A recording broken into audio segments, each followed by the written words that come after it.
most accomplished astronaut, Chris Hadfield, has gone farther and faster than almost anyone in the world. Il est devenu une véritable vedette planétaire grâce aux centaines de photos qu'il a publiées sur les réseaux sociaux depuis l'espace.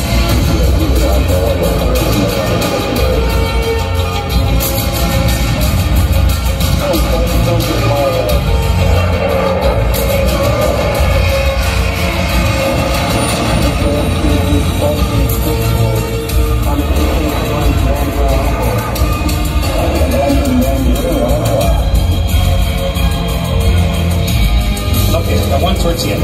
Whoa.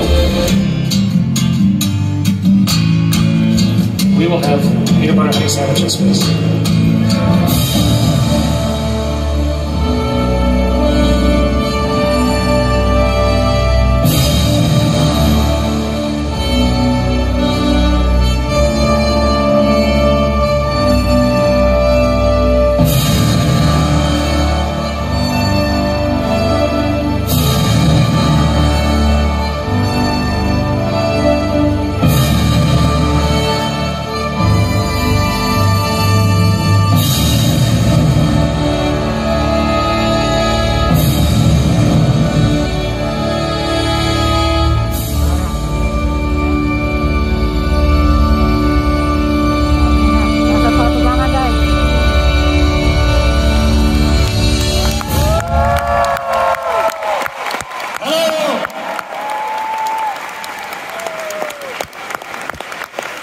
Wow, what a thrill. Congratulations to all of the graduates today.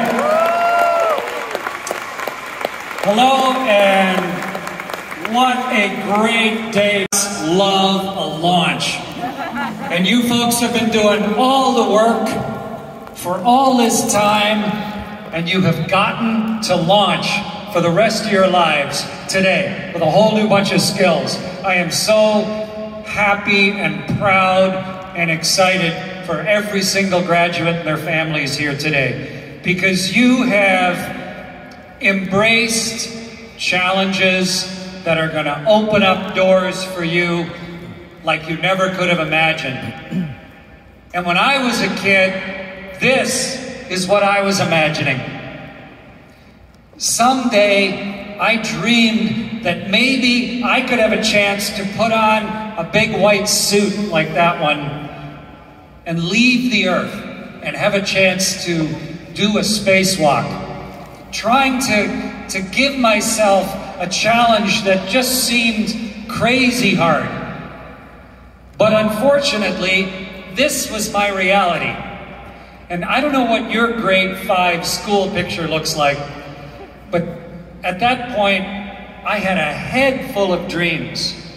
I was reading comic books and science fiction books, and I was watching Star Trek on TV, and I went to see 2001: A Space Odyssey. I knew for sure that I wanted to be something like that guy on the left, but the reality was I was a little person with no real skills yet, and I didn't see a link between what I was dreaming of and the reality of my own life. And I was living on a farm, an active working farm, where my nearest neighbor was like a long bicycle ride away. And I knew what I wanted in life, but I didn't understand how there was any way I was going to overcome the challenges that I saw in front of me. When I decided to be an astronaut, it wasn't hard for a little Canadian kid to be an astronaut. It was impossible. We didn't have astronauts. We didn't have rockets. We didn't have NASA.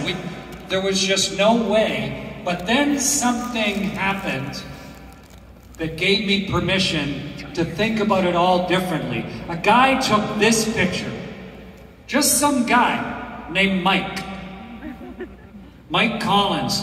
He took that picture and he'd just gotten two of his friends dressed, Neil and Buzz. And Neil and Buzz were in that little ship. And they were going down for the very first time to try and walk somewhere besides the Earth. A huge, complicated, dangerous challenge. But Mike Collins was so happy because he'd gotten his friends properly into their spacesuits, and they had undocked, and they were going down to land, and they were on the other side of the moon. And as they backed away, they came around, and the Earth popped into view. And Mike grabbed his camera and took that picture. And for that little boy, this was like a hint of something that I thought was just fantasy. A person could take that picture at the same time that I was that little boy. And it was as if someone just like kicked the door open and said, people are doing this. It isn't just, you know, William Shatner, a pretend person on television, acting as if he was doing this. This is a thing people are doing. And if you want to accept this challenge, it's going to be up to you. But how did we get there? And I think that's important as well. David was just up here talking, and how did we get to the point that Mike could take that picture? It's because someone was willing to have a vision and take a huge risk. And this was the President of the United States in the early 1960s, and he stood up and made what is now sort of a famous speech. We choose to go to the moon. It's a great way to phrase it. Sort of like all of you have chosen to get to graduation day.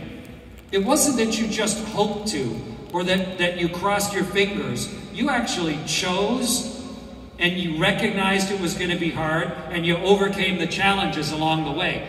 But he knew that ever since the first Sputnik was put up, and then the first human being, he knew that this wasn't going away. Technology is changing. The world is constantly changing. And if we're going to be successful, we have to get out in front of those changes. We need education. We need to challenge ourselves. But we kind of forget. When John F. Kennedy stood up and said, we choose to go to the moon, not because it's easy, but because it is hard. I do a terrible Boston accent. But when John F. Kennedy gave that speech, the United States had had one space flight. And it was just, if you can imagine that this is a spaceship, they had just launched a guy named Al Shepard. He launched out of Florida, just barely got to the bottom of space, and then splashed into the water off the coast of the Bahamas. A flight of 15 minutes. That's it. And on the basis of one flight of 15 minutes, that guy stands up and says, we're going to be on the moon in 8.5 years. What leadership positions are you going to be in life? And how are you going to recognize all the things you've learned so far and start to predict where the future is going? And how are you going to be brave enough, based on the things that you know, to actually make change as audacious as the one that he did? And incredibly enough, on July the 20th, when I was that little 9-year-old boy, Neil and Buzz stepped onto the surface of the moon. But it's easy, maybe, to have a slogan. You know, it's nice for Melissa to come out here and say, you know, challenge accepted. We need that. But the work is the important part. And that's what these three guys had to do. That's Neil and Mike and Buzz. And every one of you knows you don't get handed a diploma. You don't get handed a certificate at all. You have to do the work. And the moment of it being mailed to you or whatever, or given to you, that's just the end point. The real change is the years that lead up to walking on the moon. And those guys had to make huge changes.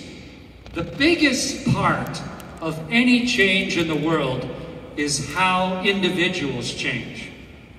If you ever want to lead a group of people, the biggest change is always within yourself.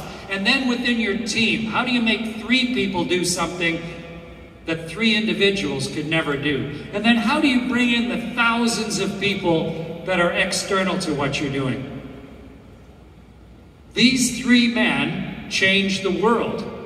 In the United States, after their flight, the number of people that went on to get a doctorate, a PhD, it's never been higher in the history of that country per capita. Regular people were inspired and saw themselves differently because of the example of work that these 3 men set. And it wasn't just in the United States. This little kid here in Southern Ontario, he was super inspired too. They had basically given me a challenge. If the 3 of us can do it, then why can't I do it? And so I just started breaking it into pieces. They fly in space. Okay, I need to learn how to fly. And so I joined the Air Cadets, and they taught me how to fly gliders when I was 15. And then the next summer, airplanes with motors when I was 16. I was legal to fly an airplane before I was allowed to drive a car, which seems like bad rules, really. But and then it was the 1970s, so I grew a mustache. I thought it was really important.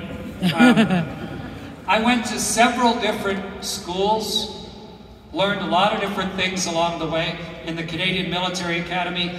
But when David was here, he challenged you also of how are you going to be good citizens?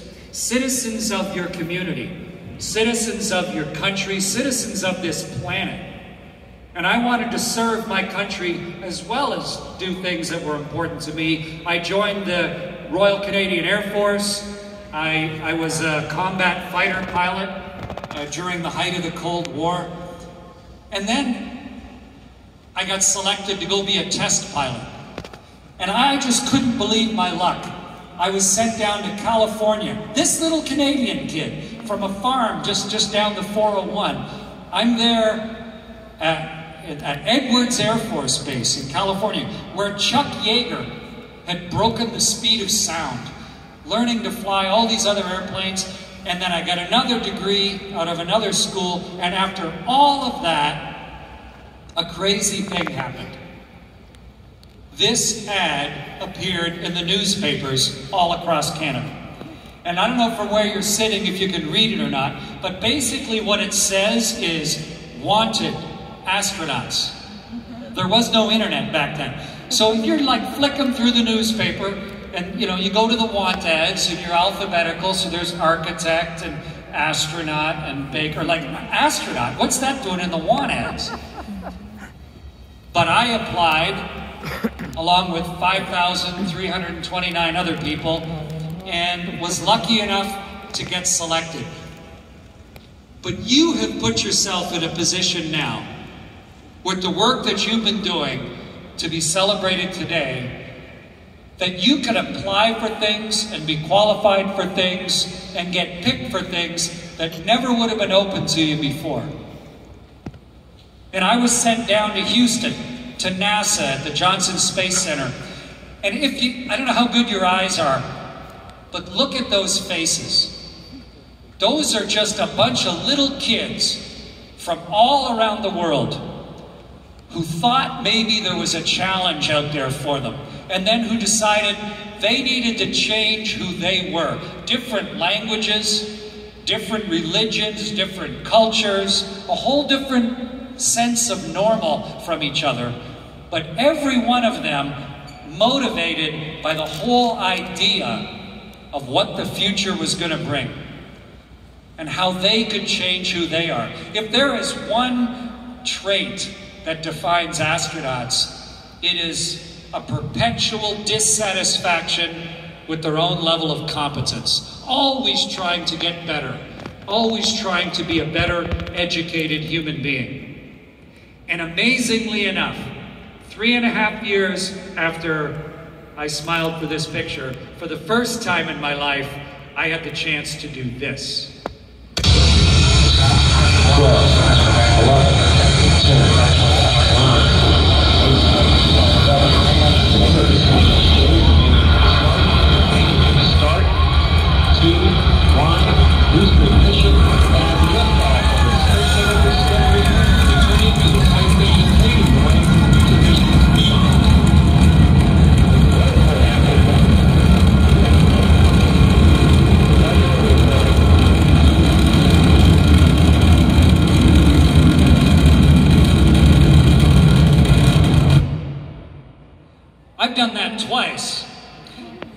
And it's way louder than that.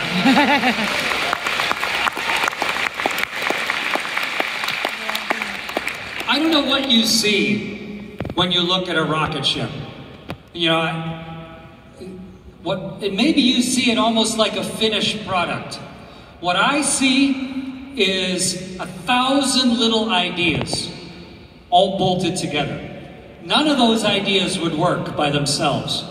But all of these people who have looked ahead and then taken what skills they have and created some little piece of a bigger operation so that suddenly you have a space shuttle, the most amazing, complicated, capable machine ever built that can take people to orbit. It's so much fun to ride. It just crushes you in your seat and shakes you like you're in some big dog's jaws and rattles you around. And then after 2 minutes, you're above the air. And those big solid rockets explode off and fall in the ocean.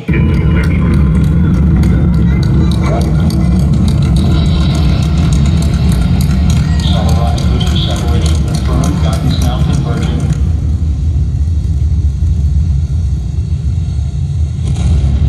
Rocket cam.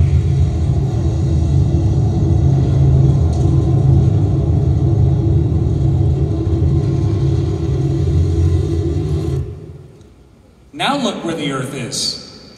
2 minutes, actually, if you look at the clock, 2 minutes and 16 seconds ago, you were in Florida. Look how incredibly thin our atmosphere is. It's like a little tiny bit of fuzz right next to the surface. And for the next 6.5 minutes, this machine pushes you harder and harder and harder away from the world. You're getting crushed heavier and heavier in your seat. It's like you were lying on your back and more people are piling on top of you until it's hard to even breathe. And then the vehicle's accelerating so hard, F equals MA, and your M's dropping and your F is steady, so your A's going up. Sorry about that. And we actually have to grab the throttles of the space shuttle and bring them to idle. But after 8 minutes and 40 seconds, that machine has taken you from Florida, above the air, got you exactly the right speed, perfectly the right direction, right where you need to be, and the engine shut off, and you're weightless. It's sort of where you are today. What are you going to do now? That's the question. You have just had a tremendous, dangerous, complicated, demanding phase of your life. And you are right now just released at the other end of it. What are you going to do next? It's always the most important question. On board a spaceship, the first thing everybody does is laugh, because it was dangerous and now you made it. But also weightlessness is funny. If I could just shut off gravity in here for 2 minutes, you would all burst out laughing, because you'd come. Just the compression of the flesh of your bum would float you up into the air. And then you'd all be flying around the room. And I mean, this would be so much fun without gravity. I mean, you could throw everybody else around the room and everybody'd throw up. It'd be fun up here. But what astronauts want to do is get to the window and for the first time in their life, actually see our world. And these aren't like computer graphics. This is what our planet looks like, looking from overhead Cuba, up across Florida, all the way to the Canadian border, just in a glance out the window.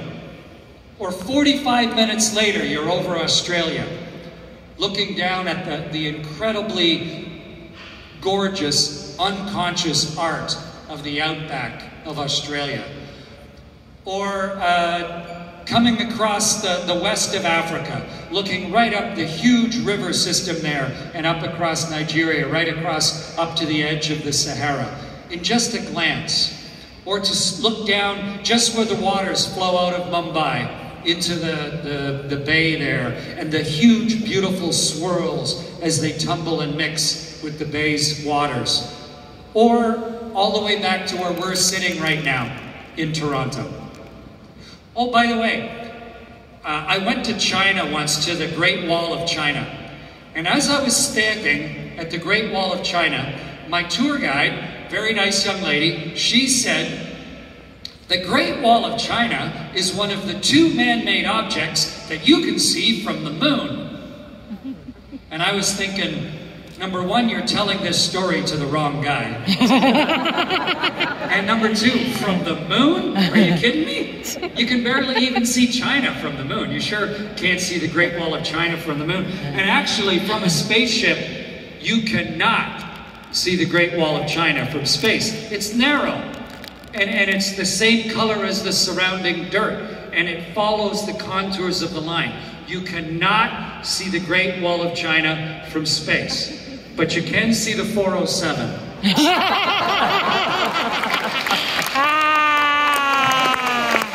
That's 407? It's amazing what people can do when they give themselves what seems to be an impossible task. They're willing to put the mission ahead of the individual, and they're willing to deliberately cooperate over an extended period. That's what the International Space Station is. 15 countries of the world working together every single day for 30 years to build it, and I helped build it, and then to operate the biggest laboratory, the biggest thing we've ever built off Earth. We've had people permanently living there for the last 21 years. If you or someone is 21 or younger, they've never been alive when human beings weren't living off the Earth. It's a tremendous laboratory, but it's also an amazing testament to what we can do together when we do things right. And you can go outside and watch it. No matter where you live on the world, just go to like the NASA website and put in where you live and like space station sightings, and it'll tell you in the morning or the evening when you can walk outside, and it's the brightest thing after the sun and the moon, and watch this human creation, this enormous research laboratory go over our heads. But it's also a fun place to be. You know, if I spill my water here on stage, it's boring. And I would bet it's not encouraged. So we don't spill our water here. But on a spaceship, you spill it all the time, because then it just stays there next to you. It's fun, and it becomes like a solid ball of liquid next to you. Or you can pull your knees up to your chest and just do 100 somersaults. We spin each other up as fast as we can. You're the world's greatest gymnast. You have a superpower. You just push off with a toe and you can fly. It's like you're Tinkerbell or something. It's just, or an X-Man or something. Or you can float to the window like Tracy's doing here and just absorb the beautiful, gracious, silent beauty of our planet as it turns underneath you. You're going 8 kilometers a second. You go from one side of Canada to the other in 10 minutes. You get from here to New Zealand in 45 minutes. I've been around the world 2,650 times.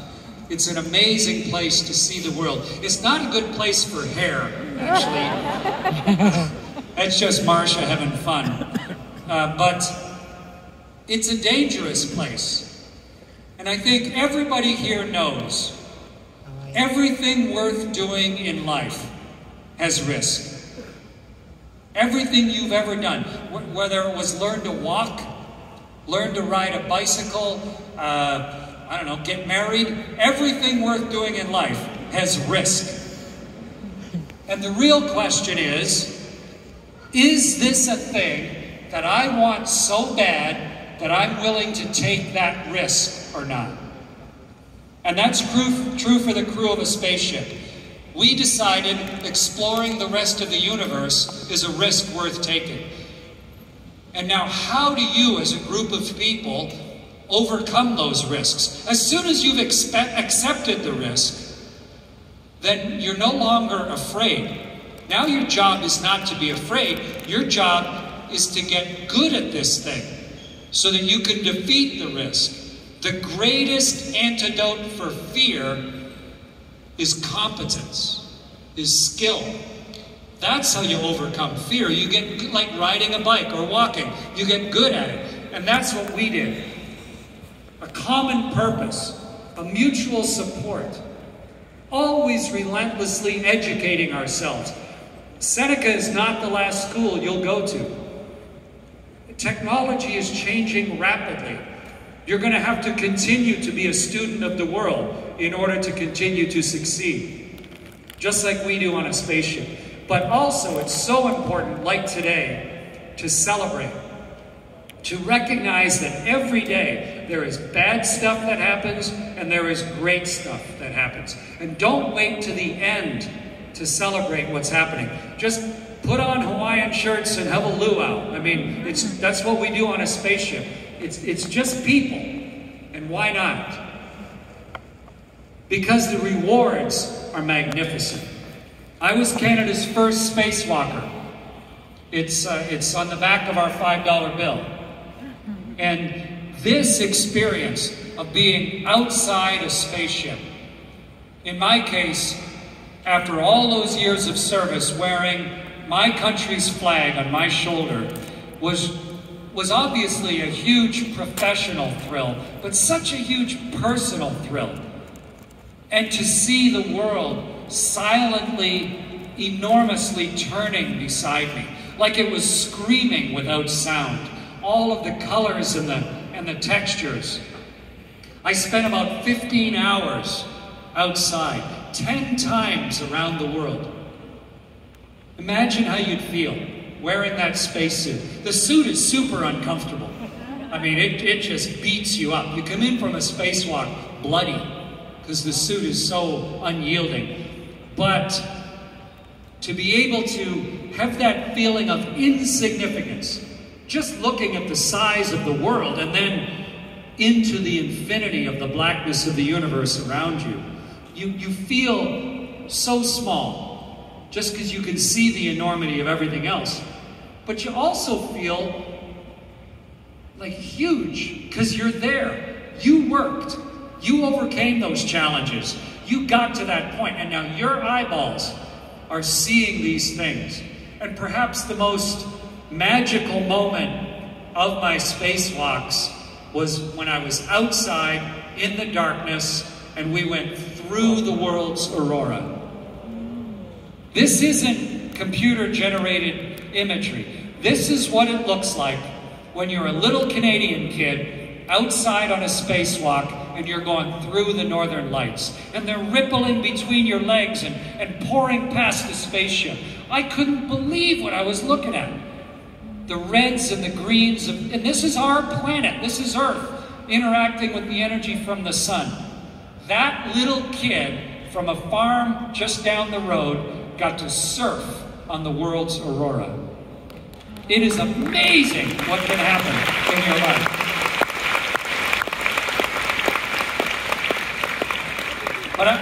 But that's all past. I want to talk a little bit about the future of some of the amazing stuff that is coming down the road right now. In the last year, we have started having space tourism. Like, those two words did not go with each other up until last year. And Virgin Galactic has one. They've started flying. And then this other company called Blue Origin, they're taking people just to the very edge of space and then safely bringing them back to the surface again. And we need to regulate it, and we've got to sort it out. But to me, what it really shows is how far our technology is coming. The cost is dropping. The safety is going up. It's like the invention of the car or the airplane or the train or even the wheel. Suddenly, our inventiveness has created a capability that we never had before. Maybe the best example is SpaceX with their Falcon 9.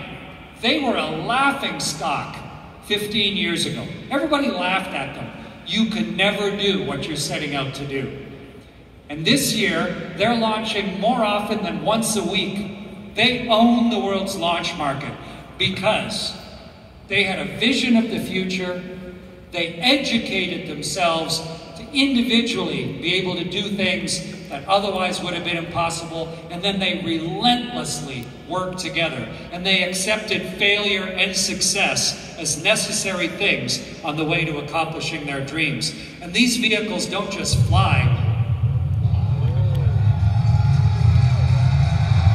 they're reusable.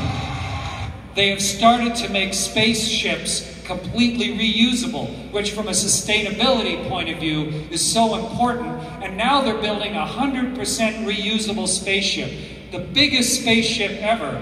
And the cost of it will be hundreds of times cheaper than the vehicles that I flew. All this is happening right now around us. And it's a really interesting time in history because of something we just discovered on the moon. When Neil and Buzz walked there, near the equator, it's drier than the Sahara. But if you go to the poles, the South Pole, there's always sunny, and the craters are full of ice. And by our best guess, there's about 400 billion liters of water in the craters of the moon. So if you have sun power all the time, and you've got water, then you just need a good habitat, and you could live there. And we just need a vehicle that is cheap and safe enough to take us there and back. And it sounds crazy, but just think of what has happened in my lifetime, from that little kid to walking in space. And SpaceX just got approval, environmental approval from the FAA about 2 weeks ago to fly this vehicle. And later this year, this big machine, this big reusable spaceship, they call it Starship, is going to orbit the world, and it's already flying in test.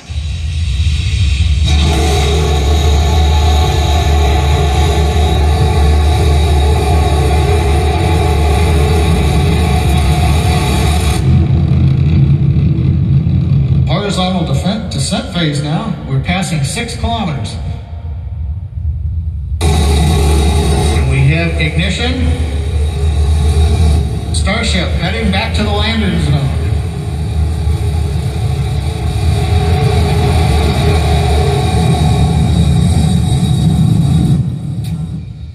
And there it is sitting there, and all you have to do is make sure everything, like an airplane, just do a quick check, fill it up with fuel, and fly it again. And this is just where we are in history right now. And NASA has looked at this thing and said, this is the ship that we want to use to take people to the moon. And there are 2 Canadians right now, some of our new astronauts, that are training and being selected to be the first Canadians who are going to go to the moon. It just sounds nuts. But everything that you are going to accomplish in your life sounds crazy until you visualize it, change who you are, work through all the obstacles, and suddenly make what used to be impossible, make it a reality. I mean, almost everybody here has a thing in their pocket that was an absolute impossibility such a short time ago. This is the sum total of all the knowledge in the world. And it's a communications device. You can just touch this glass screen and talk to anybody in the world.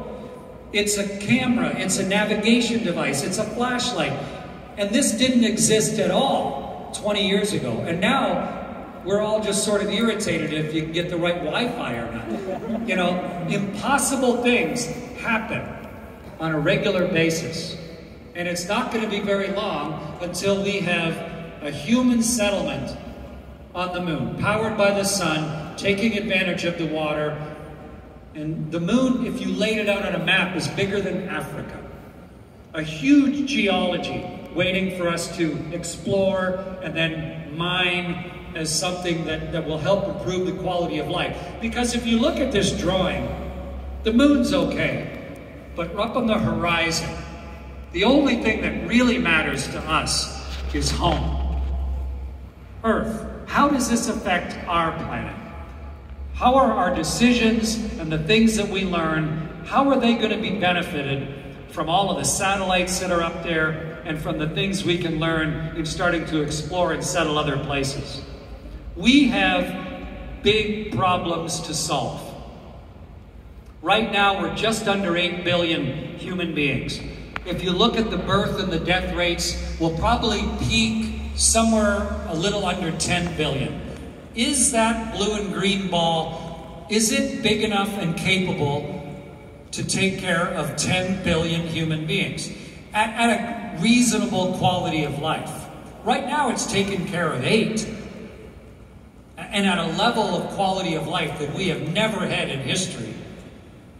So I don't think there's any question the world can house all those people, but we have to change some things. We can't grow food exactly the same way we've been doing it for 5,000 years. We can't generate electricity and power the same way. We can't treat our garbage the same way. If we really want to sustain a healthy environment for 10 billion people, we just have to change our priorities, and we need bright, capable people like all of you graduates here to be applying your own creativity, and not just the challenge of graduation, but now, what are you going to do next? And what challenges? And our kids are counting on it. You know, we have to give them different role models. We have to give them a different set of dreams than the ones we had when we were little. We have to give them education and opportunity. We have to put role models in front of them that allow them to visualize a different future for themselves. And this is the most recent crop of NASA's astronauts. Amazing people, top end in their field, doctors and scientists and test pilots. But we need it. We absolutely have to, as individuals and as groups, challenge ourselves, challenge our teams, and address the biggest problems of the world. And it's easy to be overwhelmed because we think the problems of today are the biggest problems that humanity has ever faced. But they aren't. They just seem that way because we're the ones that have to face them. The weight is on our shoulders now, so it seems overwhelming. But just 200 years ago, 2 long lifetimes ago, in 1822, half of everybody died as a child, and 90% of everybody lived in abject poverty. Just 2 lifetimes ago. We have come a long, long way in 2 lifetimes. We just need to focus on where we truly want to do the work in order to give our kids the opportunities that we didn't have. Okay, I'm going to bring us back to Earth and celebrate what you folks have accomplished. If you're flying on a Russian spaceship, on my 3rd space flight, I piloted the Soyuz. This is business class on a Russian spaceship right here. And this is what it looks like out the window when you're coming through the atmosphere. Those are pieces of your spaceship burning off and going by the window. You know, as the whole belly burns up. It's kind of an interesting feeling, hoping that the belly of the ship is thick enough that there'll still be some of it left by the time you've slowed down enough to open your parachute. But eventually you get down in the thick air and the parachute opens, and watch how hard we hit the ground.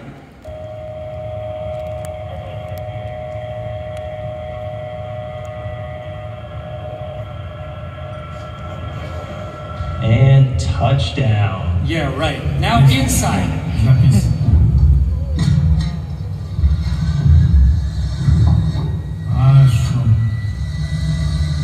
Yeah, Anton said "хорошо," which in Russian means great. Because you don't just go plunk into the world. It's windy out on the prairies of Kazakhstan. So you hit the world, boom, and then your vehicle goes and you roll to a stop. And this is what our spaceship looked like after it rolled to a stop. And there are some really bad things happening in the world right now. It's regrettable. It's the worst of human behavior, but it's always been the case. One of the beauties of being on a spaceship is you can look down at a place like Syria or Ukraine, and you can see the badness in the way that some of us treat each other. But in the next 90 minutes, you get to see the rest of the world and the goodness that also exists. that at least puts the human behaviors into perspective. And the Russian troops, the Russian people, they are not a monolith. I lived in Russia for 5 years. It's just a group of people, and some are being led very badly. Most people just want exactly what you want. They want a little joy and some laughter and a better world for their children and some grace and a long and healthy and successful life. And they welcome your ship, and they open the hatch, and they're like, "Привет, мальчики," and they drag you out, and it is like being born. You were in this lovely, warm, comfortable place, and then someone reaches in and drags you out, and it's cold and noisy, and there's all these people around, and it smells like Kazakhstan, and they hand you a sat phone to talk to your spouse, and you just want to throw up.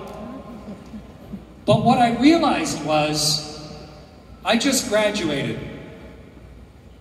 I had studied for years and years. I had commanded the world's spaceship. I was back again. I felt terrible. I felt weak and overwhelmed and exhausted. But I recognized this is a huge new opportunity in my life. I've learned so much. The technology of the world has moved along. I've been, physically isolated from the world for so long. But even though I felt like throwing up, I stuck my thumb up in the air and said, I feel great. Because what am I going to do next? And your life is not what you set out to do. Your life is not, what you planned or what club you joined. Your life is just the sum total of all the little things that you chose to do next. That's all it is. And you've chosen wisely to go to Seneca, to give yourself a new set of skills. But the only thing that matters for what's going to happen from now on is, what do you choose to do next? And I am so proud of what this little boy chose and the decisions that he made that set me on the path to do the things that I've done ever since. But I am also just so proud of all of you. It was hard to get to today. I know, all different levels of difficulty, people all around the world, in person, remotely. Success never comes easily. But success is just your ticket to ride. It is your permission now to challenge yourself to do everything else. It is your permission to choose what you're going to do next. And so, to go from embracing challenges to, as Melissa said, challenge accepted. I congratulate all of you, and I wish you enormous success in everything that comes next in your life. Thank you very much.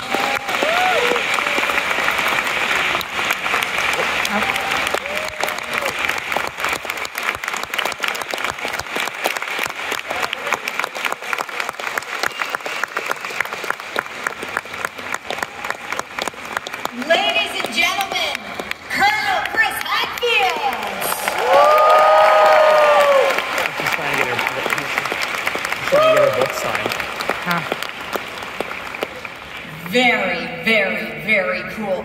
I loved everything about Chris's presentation, or the Colonel's presentation, especially when he said everything at first seems impossible, and then you start to take one step